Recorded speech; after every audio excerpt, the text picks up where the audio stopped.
The Sign of Four by Sir Arthur Conan Doyle. Chapter 2. Miss Morstan's Story. Holmes rubbed his hands together excitedly. His eyes shone, and he leaned forward in his chair. "Tell us your story," he said. Miss Morstan began her story, and we listened. "My father," she began, "was a captain in the army. When I was very young he was sent to India. My mother was died and I had no other relative in England. So, while my father was away, I was sent to school. When I was 17, I received a letter from my father. He said that he was leaving India and coming back to England. He gave me the address of a hotel in London. He asked me to meet him there. I was very happy and excited about seeing my dear father again. I went to London and arrived at the hotel. I asked for Captain Morstan, my father, but I was told by the hotel manager that my father wasn't there. He had gone out the night before and not returned. I waited all day and all night, but my father didn't come back to the hotel. Finally, I went to the police. They advertised for Captain Morstan in all the newspapers, but without success. I never saw my dear father again." Miss Morstan began to cry. Holmes opened his notebook.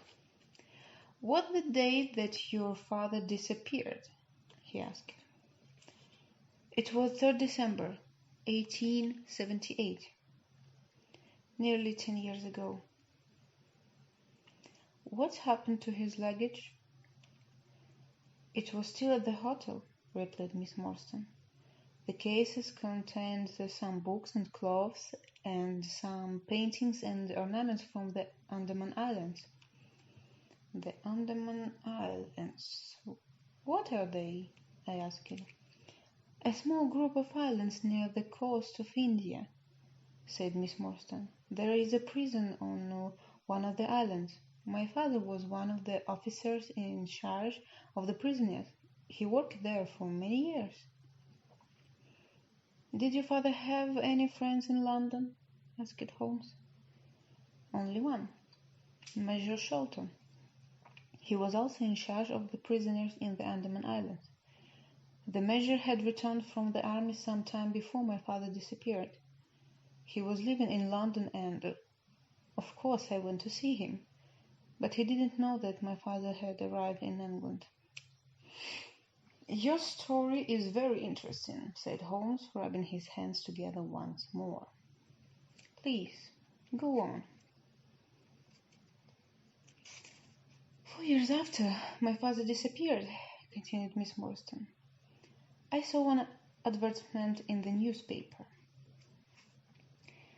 The date was 4th May, 1882. To my surprise, the advertisement asked for the address of Miss Mary Morstan. It said that if I advertised my address, I would receive some very good news." "What did you do?" asked Holmes. "I advertised my address in the same newspaper. The next day I received a small cardboard box. Inside the box was a lovely pearl, and I have received another 5 pearls since that day. They arrive every year on the same day. Look." She opened a flat box and showed us 6 beautiful pearls. "There was no letter with the pearls?" asked Holmes. "Nothing at all," replied Miss Morstan. Then she continued, "But the strangest things of all happened this morning. That is why I came to see you. This morning I received a letter. Please read it." "Thank you," said Holmes. He took the letter and studied it carefully. Then he handed it to me. "London, 17th November, 1887. Dear Miss Morstan, go to the Lyceum Theatre tonight at 7 o'clock. Stand outside the entrance on the left. If you are afraid, bring 2 friends. Don't bring the police. You have been deceived, but you will learn the truth tonight. Your unknown friend. What can this letter mean? Asked Miss Morstan. I'm afraid. What should I do, Mr. Holmes? You are a clever man and can give me good advice. Holmes jumped up excitedly. We shall go tonight to the Lyceum Theatre, the 3 of us, you and me and Dr. Watson. The letter asks you to bring 2 friends with you. You will come with us, won't you, Watson? Of course, I said. I will be very happy to come. I was speaking the truth. I wanted to help Miss Morstan. You are both very kind, said Miss Morstan. Since my father disappeared, I have been alone in the world. I have no friends whom I can ask for help. What time shall we meet this evening? Holmes looked at his watch. It's now 3:30, he said. Come back at 6 o'clock. Don't be afraid, Miss Morstan.